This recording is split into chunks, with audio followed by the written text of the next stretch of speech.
Hallelujah. सबका जय मसीह की। मैं प्रोफेट सुमनदीप और आपका स्वागत है बिशप अमरदीप मिनिस्ट्री में।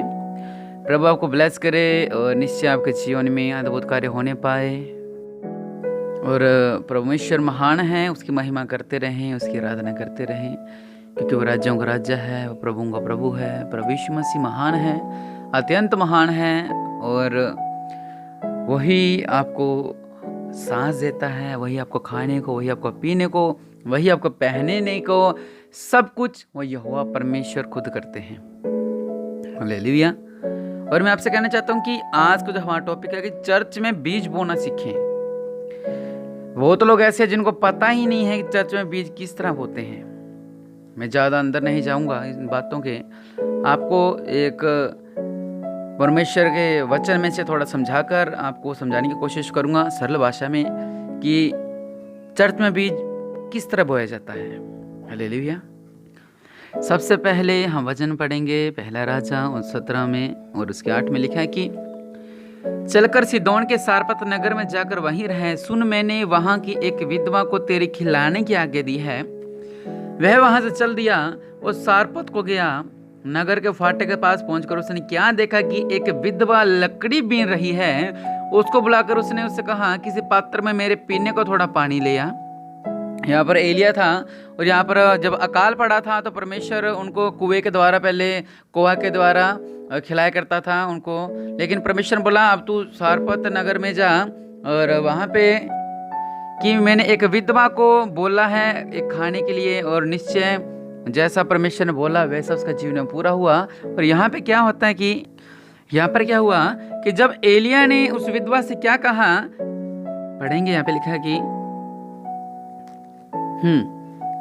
उसको बुलाकर उसने कहा, किसी पात्र में मेरे पीने को थोड़ा पानी ले आ। किसी पात्र में मेरे पीने को थोड़ा पानी ले आ। जब वह लेने जा रही थी तो उसने उससे पुकार कर कहा, अपने हाथ में एक टुकड़ा रोटी भी मेरे पास लेती है ना। जब उसने बोला कि थोड़ा पानी पिला दे, वो पानी लेने जा रही है। इसने फिर से कहा कि एक चप्पा का रोटी भी मेरे लिए लेती है ना। और उसी वक्त उसने क्या किया, वो जो बहन थी वो वापिस आ गई। उसने क्या कहा, तेरे परमेश्वर यहोवा की शपथ की मेरे पास एक भी रोटी नहीं, केवल घड़े में मुट्ठी भर मैदा और कुप्पी में थोड़ा सा तेल है। और सच कह रही थी, जगह जगह पे अकाल पड़ा हुआ था, लोग तरस रहे थे, लेकिन इसके पास एक मुट्ठी मैदा और कुप्पी में थोड़ा सा तेल था। हालेलुया। और उसने क्या किया, लिखा है कि कुप्पी में थोड़ा सा तेल है और मैं एक लकड़ी बीन कर लिए जाती हूँ कि अपने और अपने बेटे के लिए उसे पकाऊं और हम उसे खाएं फिर मर जाएं। एलिया ने उससे कहा, मत डर, जाकर अपनी बात के अनुसार कर, परंतु पहले मेरे लिए एक छोटी सी रोटी बनाकर मेरे पास ले आ, फिर इसके बाद अपने और अपने बेटे के लिए बनाना। क्योंकि इजराइल का परमेश्वर यूं कहता है कि जब तक यहोवा भूमि पर मेंह न बरसाएगा तब तक न तो उस घड़े का मैदा समाप्त होगा और न उस कुप्पी का तेल घटेगा। तब वह चली गई और एलिया के वचन के अनुसार किया। हालेलुया। और आगे लिखा हुआ है, तब से वह और स्त्री और उसका घराना बहुत दिन तक खाते रहे। हालेलुया। यहाँ पर जो विधवा थी, हम थोड़ा प्रकाशन करते हैं कि यहाँ पे जो विधवा थी वो सच कह रही थी, क्योंकि यहाँ पर अकाल पड़ा हुआ था और लोग तरस रहे थे खाने के लिए, लोग तड़फ रहे थे खाने के लिए। हम क्या खाएंगे, क्या पिएंगे, कैसे कैसे कैसे कैसे वो योजना बनाते थे, आज अगले दिन ऐसा कर लेंगे, आज ये खा लेंगे, आज ये खा लेंगे। लेकिन ये बेचारी क्या कह रही है कि मेरे पास थोड़ा सा पानी है पीने के लिए, और उसने क्या कहा, एक मुट्ठी भर मैदा मेरे पास है और कुप्पी में थोड़ा सा तेल है। हालेलुया। जब उसने कहा पानी लेकर, वो पानी बेचारी लेने के लिए जा रही है, उसने कहा चप्पा की रोटी भी लेती है मेरे लिए, और वहीं से वापस आ जाती है और क्या कहती है कि मेरे पास नहीं है ये सब कुछ। हालेलुया। और क्या कह रही है कि मेरे पास पीने के लिए, खाने के लिए और कुछ भी नहीं है। हालेलुया। खाते क्या थे, वो खाना खाते थे वहां पे वो, लेकिन वो सच कह रही थी कि मेरे पास एक मुट्ठी में हल्का सा थोड़ा सा मैदा है और मेरे पास एक कुप्पी में थोड़ा सा तेल है और हम पकाएंगे, खाएंगे और मर जाएंगे। उनकी आशा यहीं पे थी कि हम थोड़ा सा दिन खाएंगे, देखते हैं एक लप आटा, एक लप मुट्ठी भर मैदा कब तक चलता है, 2 दिन, 3 दिन, 1 दिन, 2 दिन, 1.5 दिन, 2.5 दिन कब तक चलेगा, देखते हैं। और कुप्पी में थोड़ा सा तेल कब तक चलेगा। लेकिन वहां पे ये लिखा हुआ है, एलिया ने कहा, मत डर, केवल विश्वास कर, जैसे मैंने कहा वैसा कर। और जब उसने ऐसा किया तो उसका घराना खाता रहा, फलवंत होता रहा। हालेलुया। अब आती है बीज बोने की। हम लोग क्या करते हैं, हमारे पास जब सैलरी आती है हम सबसे पहले बिजली का बिल निकालते हैं, फिर बच्चों का फीस निकालते हैं, फिर कपड़ों के लिए निकालते हैं, राशन के लिए निकालते हैं, सिलेंडर के लिए निकालते हैं, पेट्रोल के लिए निकालते हैं, सर्विस के लिए निकालते हैं, गाड़ी की सर्विस के लिए निकालते हैं, शॉप में किसको रखना उसके लिए निकालते हैं। हम जो हमारे पास जैसे सैलरी आती है हम उन सैलरी को टुकड़े कर देते हैं, छोटे छोटे हिस्से बना देते हैं। लेकिन परमेश्वर का हिस्सा हम सबसे लास्ट में निकालते हैं कि हाँ अब बच्चे हैं 300 रुपए या परमेश्वर के भवन में दे देंगे। हालेलुया। वचन कहता है कि तुम मुझे लूटते हो भेंट और दशमांशों से। अब सुनिए, छोटी सी बात बताता हूँ। इधर में एक बहुत अच्छी लाइन लिखी यहाँ पे। यहाँ पे लिखा है कि सुन, इज़राइल का परमेश्वर यहोवा यूं कहता है कि जब तक यहोवा भूमि पर मेंह न बरसाएगा तब तक न तो उस घड़ का मैदा समाप्त होगा और न कुप्पी का तेल घटेगा। उसका घराना बहुत दिन तक खाता रहा। ये तो कौन था? एलिया। कौन था?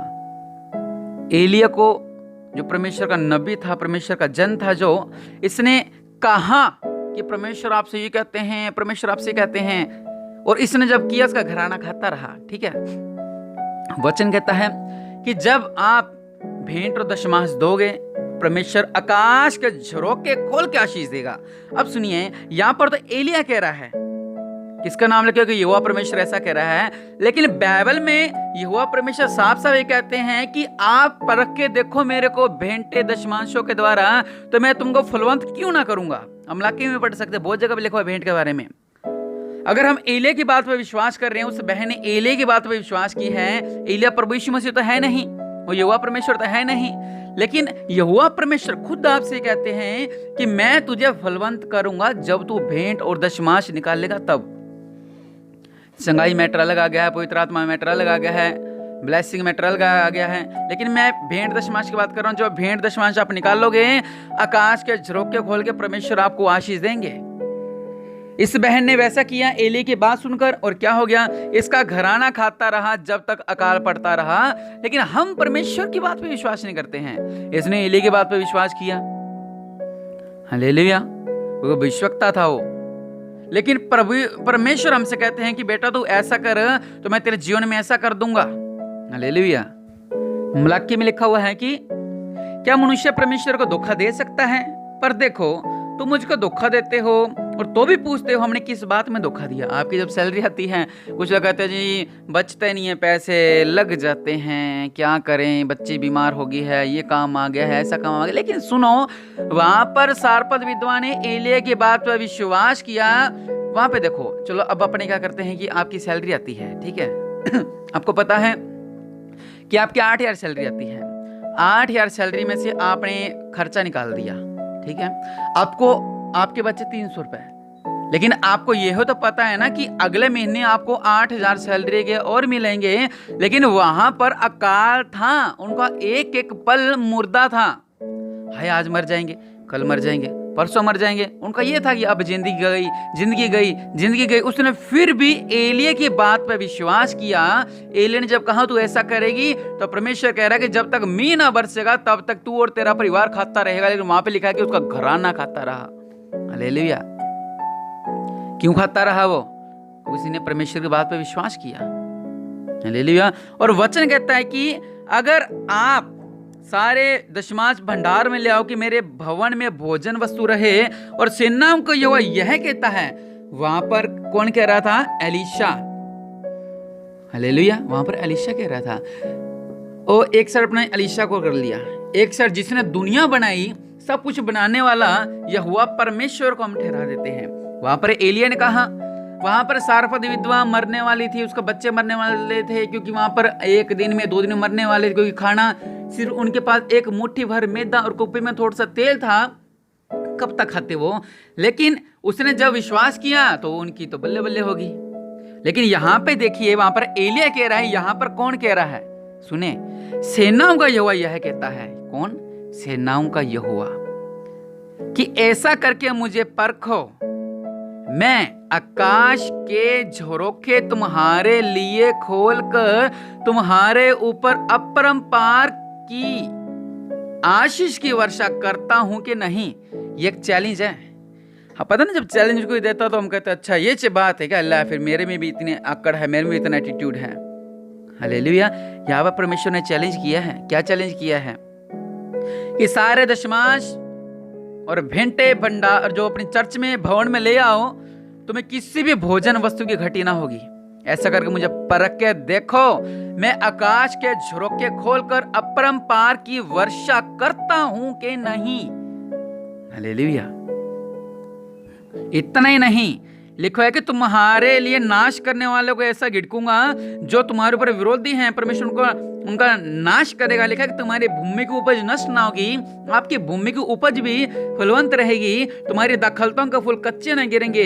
सेनाओं के यहोवा का यही वचन है। तब सारी जातियां तुमको धन्य कहेगी, क्योंकि तुम्हारा देश मनोहर देश होगा। मतलब कि हर चीज में आप धन्य हो जाओगे जब आप परमेश्वर के लिए भेंट दशमांश निकालोगे। तब हम कहते नहीं ये भी ये सही। पहले परमेश्वर का, आप देखो, हम कुछ मोबाइल लेंस पहले सर्च करते हैं, ऑनलाइन देखते हैं, यूट्यूब में देखते हैं, कार लेंस पहले ऑनलाइन देखते हैं, यूट्यूब में देखते हैं, फिर सेल का वेट करते हैं, कोई जो त्योहार का वेट करते हैं, कोई आएगा शायद रेट गिरेगा, कुछ भी ऐसा करते हैं अपने जीवन में। हालेलुया। लेकिन यहाँ पर आप 1 महीने करके देखें, फिर अगले महीने करके देखें, पहल परमेश्वर को देके देखें। हालेलुया। जब आप पहल परमेश्वर को दोगे, अगर मैं आपसे नहीं कहता कि आप परमानेंट ऐसा करो, अगर परमेश्वर का चैलेंज है, मेरा चैलेंज नहीं, मेरे को ये नहीं है, मैं तो आपको वचन बताने वाला हूं। परमेश्वर ने चैलेंज किया कि ऐसा करो, मैं तुम्हारे ऊपर अपरंपार की वर्षा करूंगा। आप करके देखो ना, 3 महीने आशीष आती कि नहीं आती। सच्चे दिल से करके देखो और निश्चय आएगी।